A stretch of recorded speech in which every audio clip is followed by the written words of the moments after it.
podemos ir subiendo, ¿ya? Voy a quedar sentada para que no... Pero es el error de guardar. Bueno, si recuerdan en la clase que hemos llevado pared bacteriana, hemos visto que las paredes bacterianas típicas o las más conocidas o las que más van a escuchar ustedes de aquí hasta que se mueran es gram positivas y gram negativas. Y la pared bacteriana cumple la función más. Si pueden apagar la luz de adelante, porque como el fondo es clarito, ya. Las paredes gram positivas y gram negativas son las paredes típicas. Sin embargo, hemos visto que existen otras bacterias que tienen otros tipos de paredes, ¿no? En este caso, la pared bacteriana nos sirve para muchas cosas. Nos ayuda a clasificar a las bacterias en grupos y eso también hace que los mismos, cuando ustedes lleven farmacología, que es todo un rol de antibióticos, de memoria, gram positivos, gram negativos, VAR, todos los días por 3 meses van a escuchar pared bacteriana. Entonces la pared nos sirve para clasificar a las bacterias y precisamente hoy vamos a hablar de un grupo de bacterias que es un poco complejo y esas son las bacterias, como se llaman, las micobacterias, ¿sí? La pared bacteriana de cualquier bacteria nos sirve sobre todo para resistir los ataques externos del medio externo que vienen hacia la bacteria. Y en este caso, cuando hablamos del microorganismo que vamos a hablar hoy, que es el Mycobacterium tuberculosis, vamos a ver que esta pared es particular porque tiene en su composición casi un 60 a 70% de ácidos grasos, lo que hace que sea casi impermeable a las sustancias acuosas, que va a dificultar el tratamiento de la misma. La pared a su vez ayuda en la división celular, ayuda en la síntesis de los componentes de la pared y nos ayuda a mantenernos vivos en el medio ambiente. Como todas las bacterias, el peptidoglicano es la base de esta pared.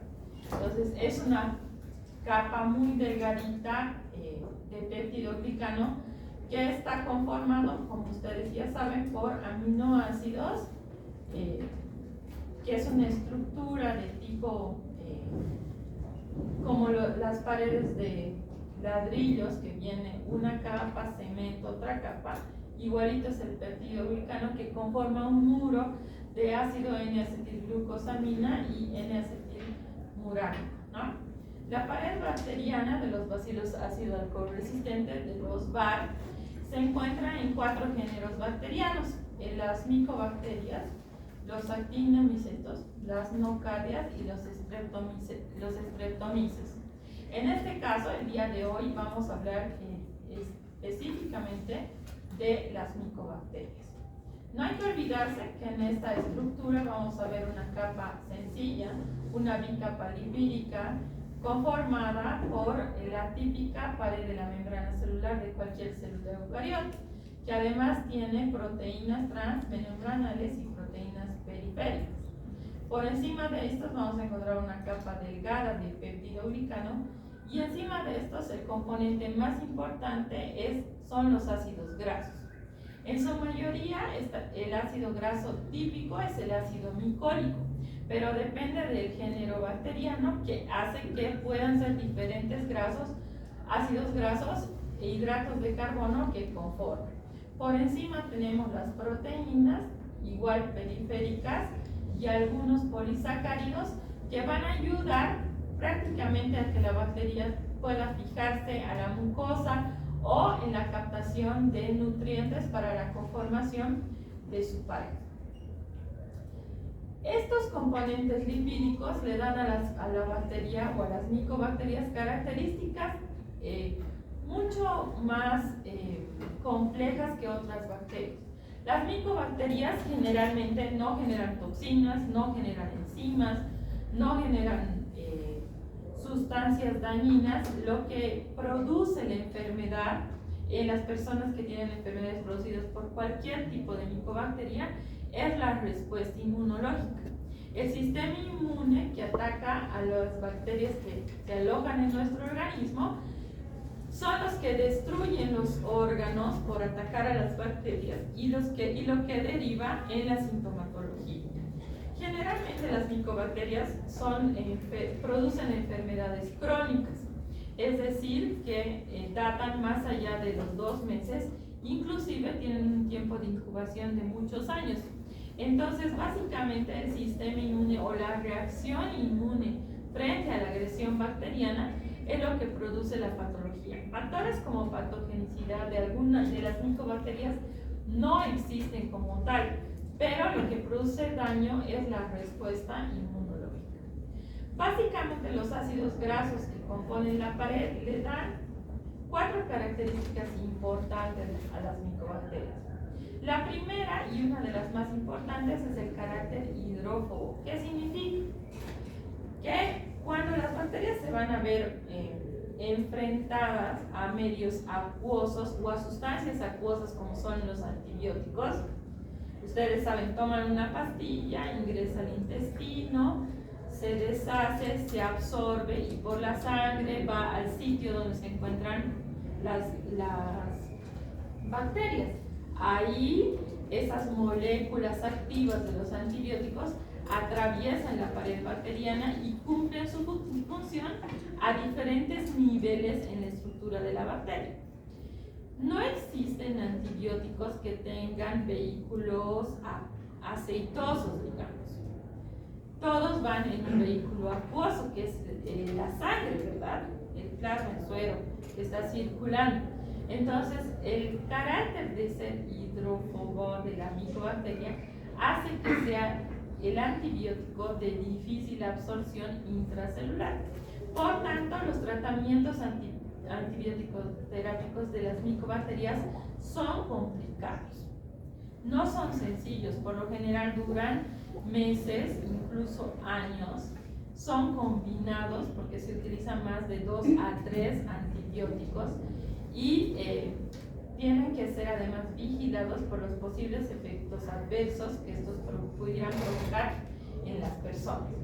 Lo segundo es la resistencia a la desecación. Cuando una pared es grasa y la micobacteria se encuentra en el medio ambiente, se encuentra viable durante más tiempo porque la capa gruesa que rodea a esta célula impide la desecación rápida. Por tanto, las micobacterias pueden vivir en el medio ambiente un cierto tiempo. Resisten el uso de antisépticos y desinfectantes locales en concentraciones bajas. Y además, cuando nosotros aplicamos la tinción específica para estas micobacterias, su decoloración es compleja por precisamente la presencia de los ácidos grasos.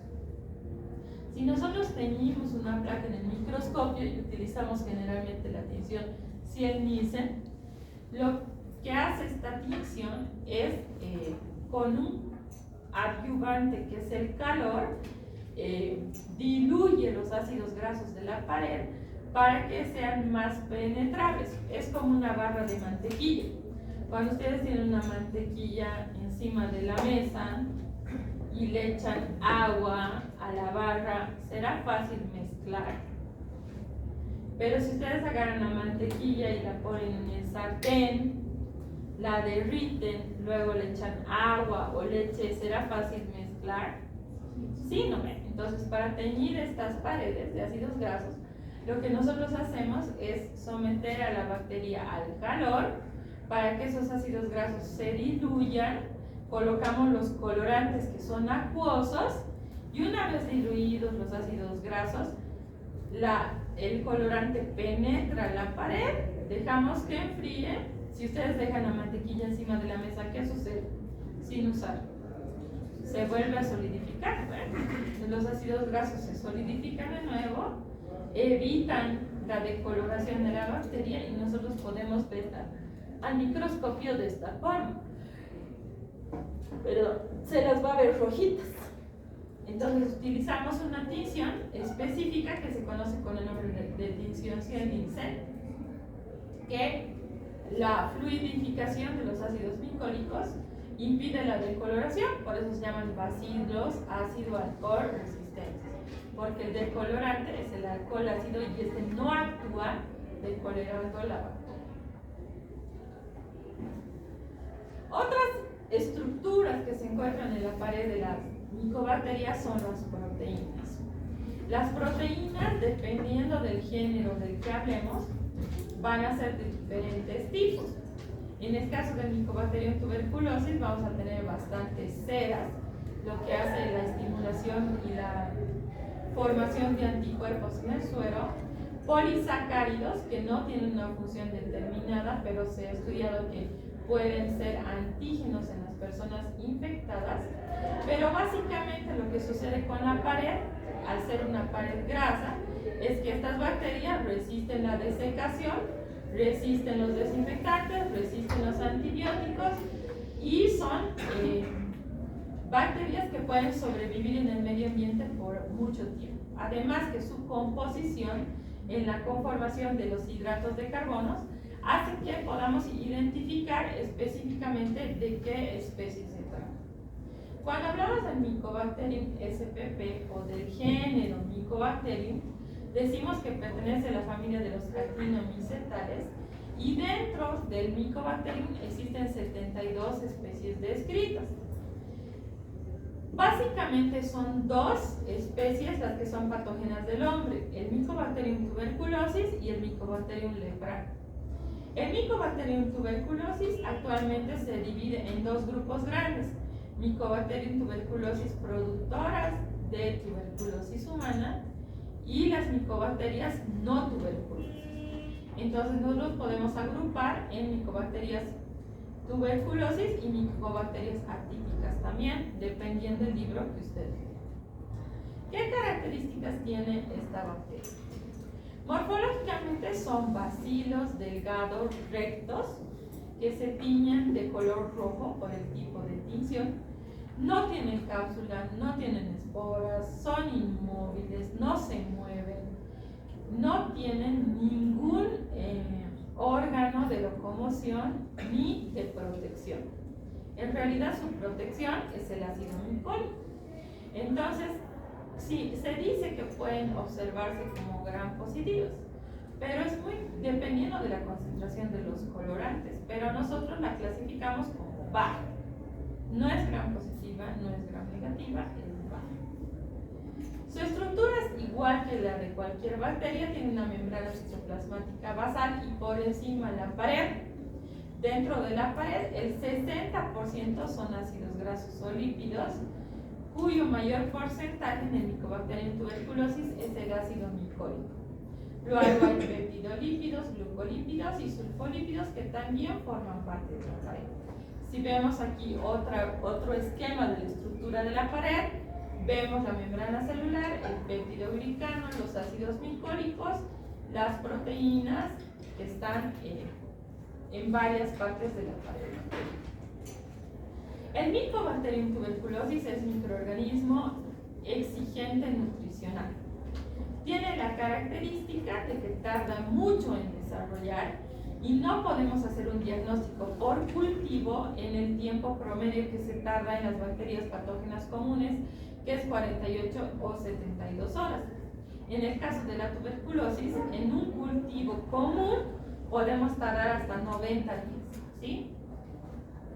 Tiene extremos redondeados, redonditos y son aerobios estrictos, lo que significa que necesitan más del 20% de concentración de oxígeno para poder desarrollar en un medio de cultivo.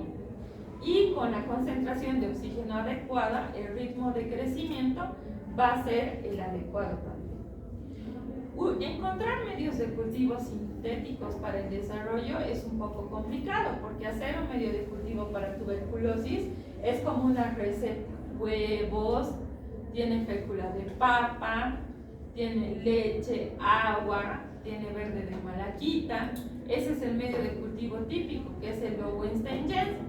Pero en la actualidad existen otros medios sintéticos cromogénicos que tienen fluorocromos, que nosotros podemos cultivar ahí la muestra y esperar unos días, ver por un microscopio de fluorescencia y observar pequeñas colonias diminutas de color fosforescente. Sin embargo, ninguno de esos medios todavía está estandarizado. Entonces, por el momento seguimos utilizando los medios de cultivo típicos.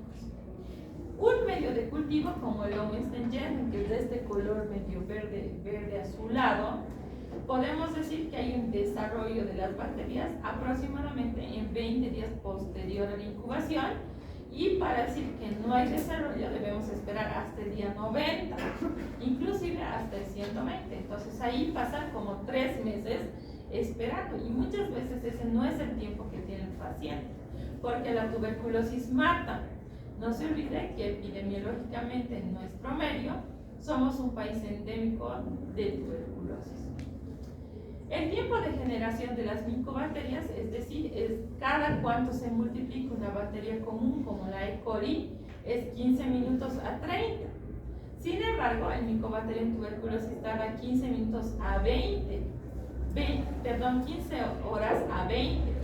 Lo que significa que si hoy día tenemos una bacteria, mañana vamos a tener 2, pasado 4, subsiguiente día 8 y así, y son microscópicas como las vamos a ver.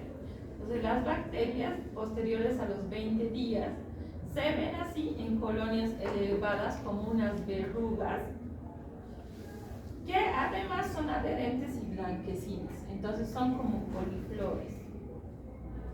En la pared existe una proteína que lo que hace que se denomina factor cordón, que lo que hace es darle esta forma de verruguita a la colonia. Resisten varios agentes físico-químicos por la pared de hidratos de carbono. El desinfectante perfecto para esta bacteria, y además que es barato, es el hipoclorito de sodio, a una concentración entre el 1 y el 3%. Pero otros desinfectantes la micobacteria puede resistir. Esta es una de las bacterias de importancia de contaminación de productos lácteos. Por ejemplo, cuando tomamos leche recién ordeñada de la vaca, ¿qué se llama eso? ¿Nunca han tomado? Ambrosía se llama, ¿ven? Van al campo a las 5 de la mañana, van a despertar las vaquitas, les ordeñan alcoholcito seco, ¿no ven? Y todo el día tienen energía, pero no se pueden dar cuenta que al hacer eso nos estamos tomando un cóctel de micobacterias también, porque las micobacterias se pueden transmitir del ganado vacuno al hombre, o sea, vacas, burros, ovejas, cabras nos pueden transmitir la micobacteria. La micobacteria se mata por la pasteurización, es por eso que los productos lácteos, para ser vendidos de forma apropiada, deben ser sometidos a pasteurización, porque es el único que elimina a las micobacterias, ¿sí? Es someter al producto a periodos cortos de temperaturas altas para que puedan morirse todos los microorganismos. El esputo, ¿qué hace el esputo? Ya saben. La flema o la secreción bronquial que eliminamos cuando tenemos tuberculosis u otros resfriados. El esputo puede contener micobacterias hasta 30 horas después de ser sometido a la luz ultravioleta. Es decir, un tuberculoso que escupe en la calle puede mantener viables sus micobacterias en el piso hasta 30 horas sometidas a luz ultravioleta de los rayos del sol.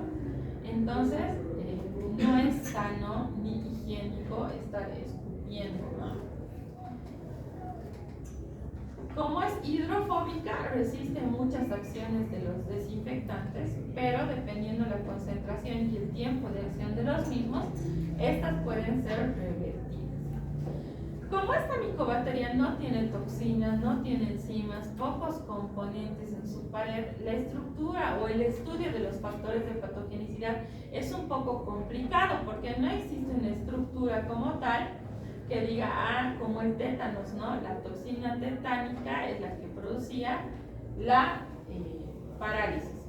O el Staphylococcus aureus tiene una toxina que produce intoxicación. En este caso, las micobacterias no tienen una estructura a la cual echarle la culpa de la enfermedad que producen.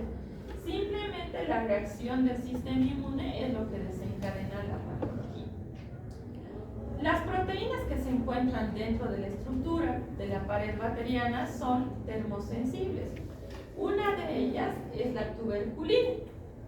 La tuberculina es una proteína que se obtiene al hervir los cultivos a temperaturas bajas. ¿Para qué? Para hacer la prueba de intradermoreacción, que se conoce más comúnmente como la intradermoreacción, la prueba de Mantoux. Lo que hacemos es en una jeringa de insulina, colocamos 0,5 ml de tuberculina, lo inyectamos en la cara anterior del antebrazo en vía subdérmica y esperamos 72 horas.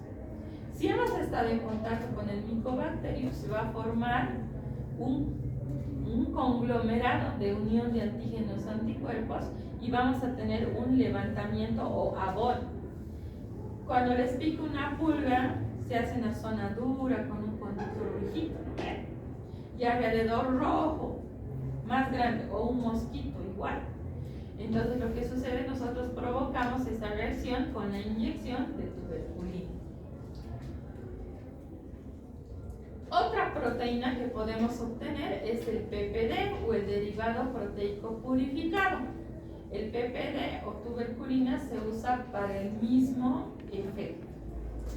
El PPD se clasifica básicamente en 11 antígenos, de los cuales 2 son polisacáridos, el 3 es un glucano y del 4 al 11 son polipéptidos.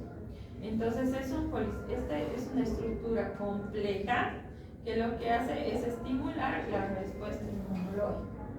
Otros antígenos que podemos nosotros observar en las micobacterias son algunos polisacáridos que no estimulan la respuesta inmune, el fosfatidilinositol, que nos ayuda a hacer el diagnóstico de tuberculosis por vía serológica, el ácido o la cera de muranil dipéptido que se encuentra en la pared y el dimicolato de trealosa, que es el factor cordón, que es el que era causante de la conformación verrucosa de las colonias, ¿sí? Como verán, las micobacterias son poco tóxicas, no tienen toxinas, no tienen enzimas, no tienen virulencia. Lo que provoca la enfermedad es la presencia de estas bacterias en el cuerpo y la respuesta inmune. Entonces, como esta bacteria se divide muy lentamente, cada 15 a 20 horas, entonces el tiempo que pasa en que haya mucha cantidad de bacteria que pueda ser detectada por el organismo es el tiempo en que nosotros decimos que es una enfermedad crónica, porque los síntomas pueden tardar en aparecer desde 3 meses hasta 10 años posterior a que nos hemos infectado de tuberculosis. Entonces, esta lentitud en su multiplicación es lo que hace que en muchos casos la diagnostiquemos cuando ya es muy tarde o la enfermedad o el paciente ya está muy grave, ¿no? La tuberculosis humana es lo que a nosotros nos interesa. La tuberculosis humana es una enfermedad infectocontagiosa crónica. Es infecciosa porque es una bacteria la agente causal.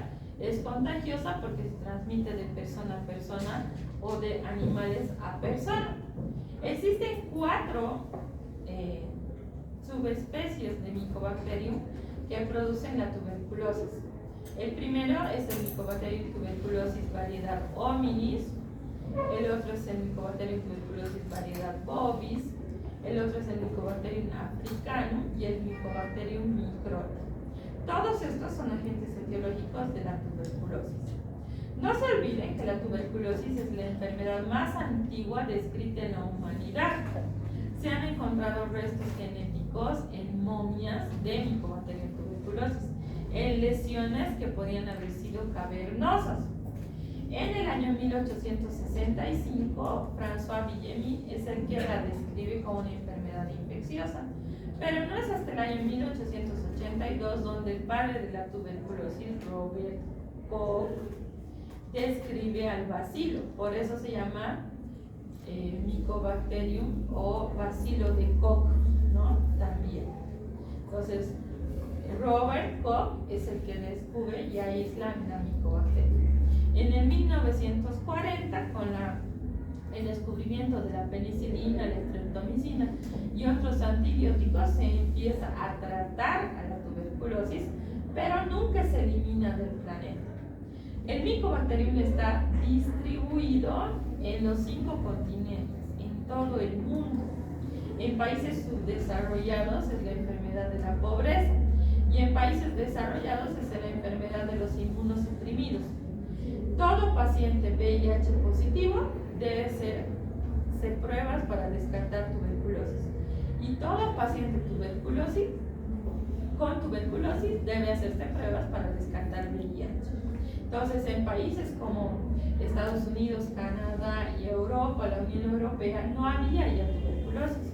Con la aparición del VIH, otra vez existen casos de micobacterias en el mundo. La OMS dice que existen cada día 8 a 12 millones de casos nuevos de tuberculosis por año. Casos acumulados de personas que subsisten con el bacilo, cerca de 20 millones, pero 3 millones de personas se mueren al año por tuberculosis. Entonces, no es una enfermedad que ya tomarse a la ligera. Y el año pasado, precisamente, yo vi un paciente que tenía meningitis tuberculosa y se ha muerto en menos de 24 horas. Y ha sido lo último que han pensado diagnosticar tuberculosis. Buscaban neumococo, meningococo, hemófilos, estafilococcus. Lo último que han probado tuberculosis, cuando ha salido el resultado, la paciente ya estaba rumbo al velatorio. Entonces, no debemos descuidar la tuberculosis porque en nuestro medio es una enfermedad importante. En nuestro país, en el año 2004, 2005 y 2007, donde más datos epidemiológicos existen, la tuberculosis era la tuberculosis de la media luna, ¿no? ¿Por qué? Porque son departamentos que tienen alta concentración de humedad y calor, y el bacilo se mantiene vivo por más tiempo en esas condiciones. Sin embargo, los departamentos que somos de tendencia fría o la parte andina tienen menos casos, pero también tienen tuberculosis.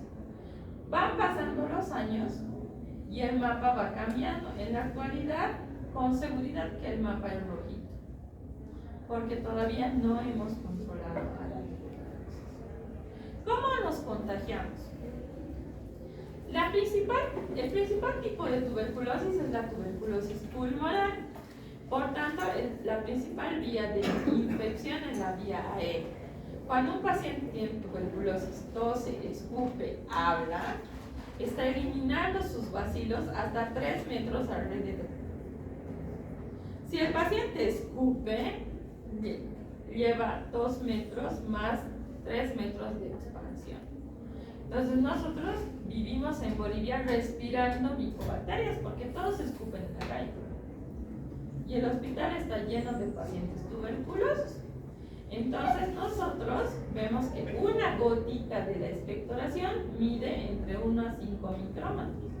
Pero un paciente bacilífero, es decir, que tiene tuberculosis, por cada tos elimina cerca de 3.000 microgotas infectantes. Y dentro de esas gotas hay mínimo 2 bacilos. Y solo necesitamos 10 bacilos para infectarlos. Entonces, una aspirada y listo, ya estamos infectados. ¿Qué nos salva? Que tenemos la vacuna, que es la BCG, y nos salva el sistema inmune, que puede frenar la multiplicación del micobacterio.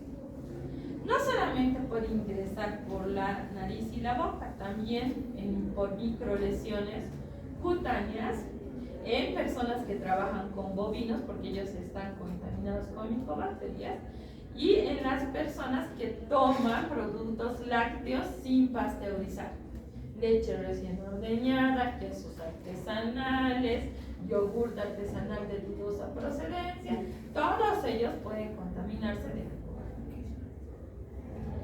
¿Qué es lo grave de este bacilo? Que puede vivir en cualquier órgano. Todas las células vivas son aptas para que desarrollen.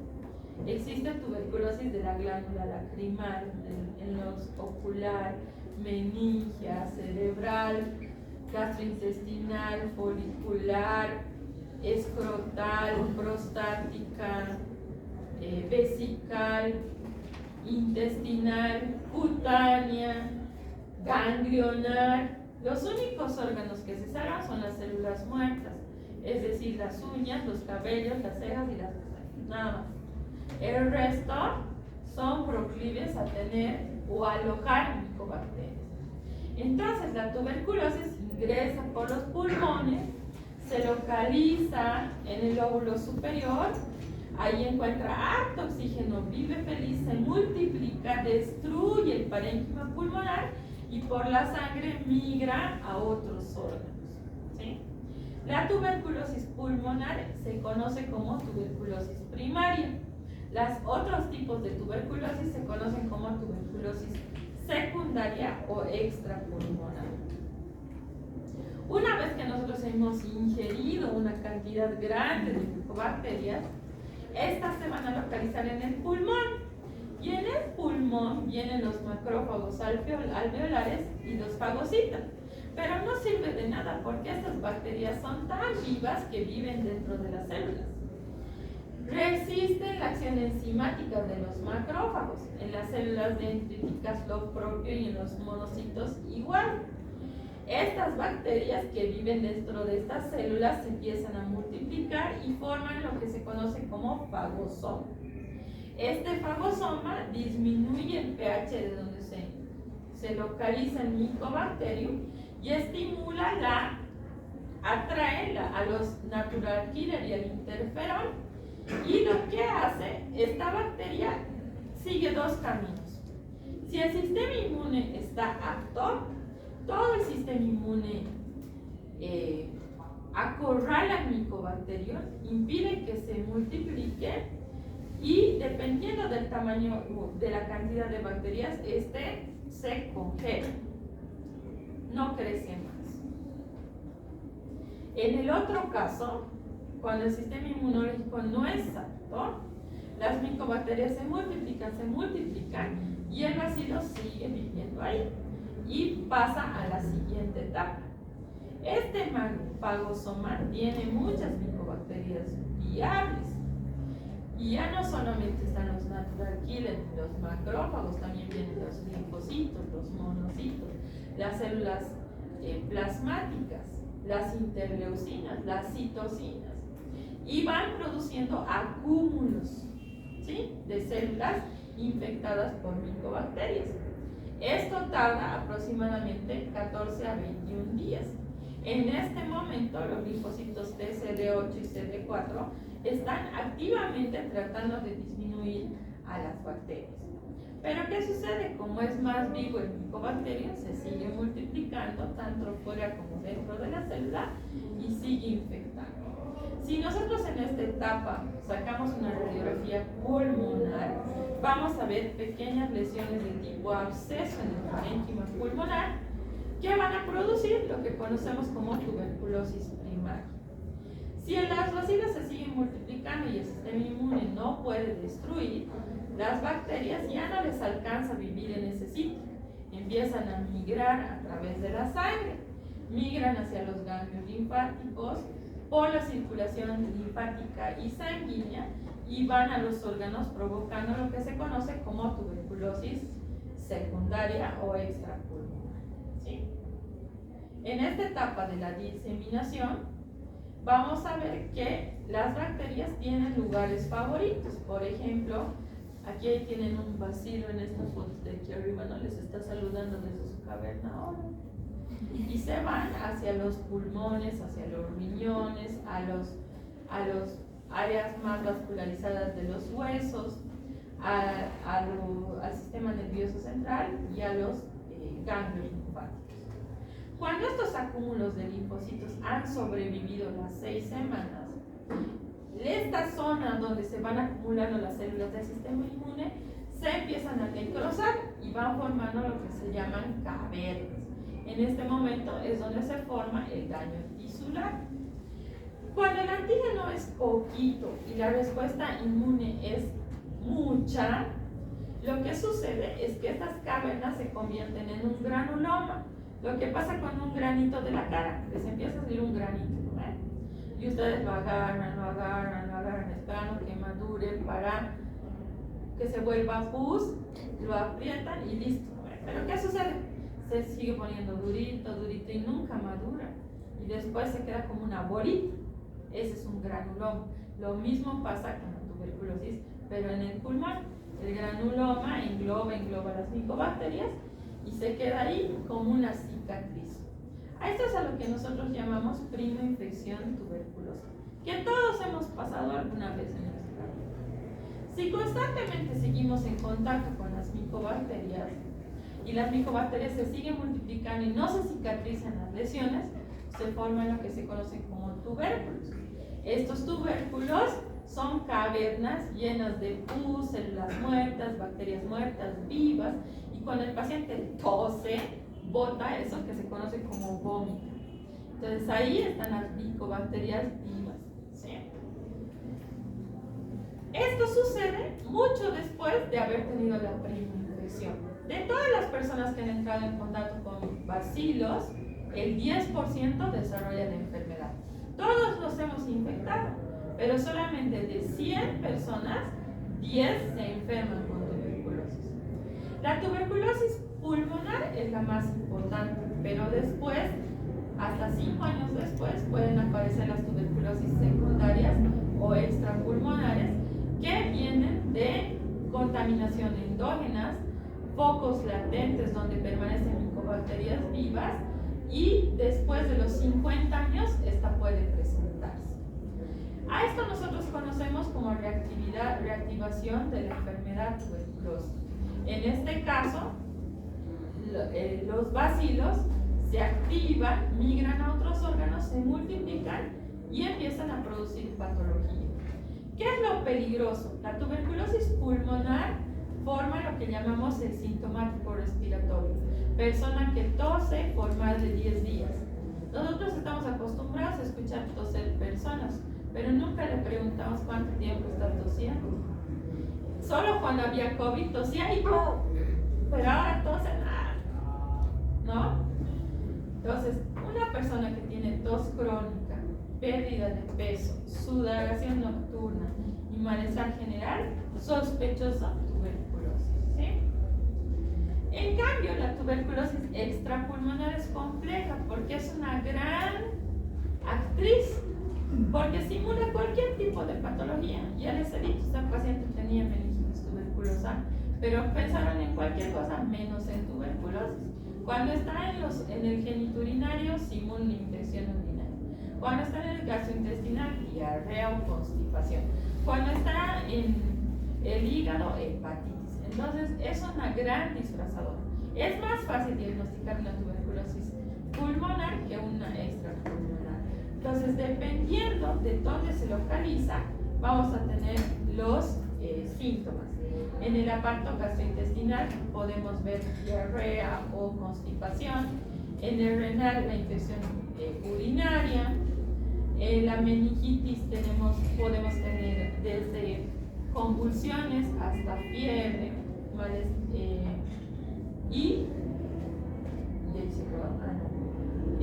fiebre. En la linfadenitis, los ganglios inflamados, y así sucesivamente. En los huesos podemos tener cavernas, osteomielitis. La tuberculosis miliar es la reinfección pulmonar ya no tanto del parénquima, sino de la pleura pulmonar, y ahí simula una neumonía. Aquí vemos un pulmón lleno de pequeñas granulomas tuberculosos, ¿no? Entonces la tuberculosis puede atacar cualquier parte. En la piel, erupciones cutáneas, pequeños granitos, y tuberculosis no reactiva, que generalmente se localiza en los órganos macizos. ¿Cómo diagnosticamos? Bueno, lo más fácil, tinción, ver al vacío. Lo más rápido, un día. Pero ¿qué pasa si está en la orina? No siempre vamos a agarrar la porción de la orina que tiene bacilos, o en las heces. Entonces Entonces ahí utilizamos otros métodos como la PCR, la serología, que en un día también nos identifica. Una prueba útil es la intradermorración, ¿no? Lo que les decía, agarramos la tuberculina, inoculamos en la cara anterior del antebrazo, esperamos 72 horas y medimos esa induración que se ha hecho en el antebrazo. Cuando esta prueba es negativa, decimos que el paciente no tiene tuberculosis y que nunca ha estado en contacto con el bacilo, es más, no se ha vacunado. Pero si es positiva, dice que hemos estado en contacto con el bacilo o que nos hemos vacunado. Entonces no nos sirve mucho para el diagnóstico. La tuberculina sirve en países donde no existe mucha tuberculosis. Generalmente el diagnóstico se hace si el Nielsen reacción en cadena de la polimerasa o cultivo. ¿Cómo hacemos el tratamiento?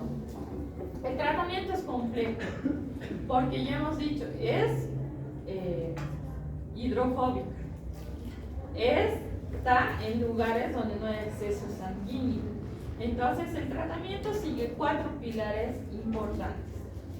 Tiene que ser prolongado, más de 4 a 6 meses, asociado entre 4 a 6 antituberculosos, controlado, tenemos que ver que el paciente tome su medicina y supervisado cada cierto tiempo hacer controles si está yendo bien o no. ¿Qué es lo malo? Que el paciente, existen diferentes esquemas de tratamiento en Bolivia, 3. El esquema 1 va para los pacientes nuevos, el esquema 2 para los pacientes que han recaído y el esquema 3 es un esquema pediátrico. Los detalles de los esquemas los llevarán en farmacología o en salud pública cuando lleven el programa de tuberculosis. ¿Qué es lo malo del Mycobacterium? Que ya tiene resistencia. Y ahora no solo hablamos de Mycobacterium tuberculosis, hablamos de Mycobacterium tuberculosis multidrogoresistente, ultradrogoresistente y extremadamente resistente. Para esos pacientes se juega con los antituberculosos en el tratamiento y no hay mucho. En cuanto al tratamiento, tenemos diferentes, ya les he dicho, 3 tipos de tratamiento y diferentes tipos de drogas: las drogas de primera línea, de segunda línea y las de tercera línea. Las drogas de primera línea son rifampicina, isoniazida, tambutol, streptomicina, piracinamida. 5. Las de segunda línea ya son más adelantadas como kanamicina, eritromicina, fluoxetilina, amoxiclavulánico, y las de tercera ya son drogas que recién llegarán a nuestro medio. ¿Cómo clasificamos a la tuberculosis? Caso nuevo, el paciente que nunca ha tenido y por primera vez debuta con tuberculosis. Tratamiento previo es cuando el paciente ha tenido tratamiento y abandonado o se ha curado de tuberculosis y ha vuelto a tener. Y el tercero es para pacientes pediátricos, ¿sí? Nada más. No hay que olvidarse que el esquema de tratamiento es un esquema de 6 meses. Mínimo, cuando es retratamiento llega a 8 meses a 1 año. Y cuando es pediátrico, igualmente dura 6 meses. El éxito es un esquema que se conoce como esquema DOTS, que significa tratamiento directamente observado. ¿Qué es lo que van a hacer ustedes cuando estén en el internado? ¿Qué hacen los internos en salud pública? Siguen pacientes tuberculosos. Van a ver lleno de su tratamiento que vaya a tomar todos los días, hacen los cuadritos, llenan sus bolsitos para su tratamiento, etcétera, etcétera, etcétera. Lo demás, ahora no vamos a hablar porque ya son efectos adversos y eso lo verán en farmacología. ¿Sí? Muy bien. ¿Alguna pregunta? Un anuncio comercial. No se olviden, aquí vamos al final está desordenado. El diagnóstico, no se olviden: vaciloscopía, cultivos, serología. Prevención, la vacuna. BCG, bacilo, no con bechica, como han escrito en el examen. con B grande de bacilo, se aplica al mes, a la semana de nacidos hasta el año en el brazo derecho, ¿no? La baciloscopía es el diagnóstico, ya vamos a ver baciloscopía dentro de 3 prácticas, y existen también otros métodos de diagnóstico, como la reacción en cadena de la polimerasa actualmente y la serología, el GeneX, etcétera, etcétera, etcétera, que nos ayudan a diagnosticar la tuberculosis. Su parcial es el 3 de junio, por favor, es lunes. Tomen atención, 3 de junio, 6 de la tarde. Muy bien, como ya son las 6:03, pueden irse.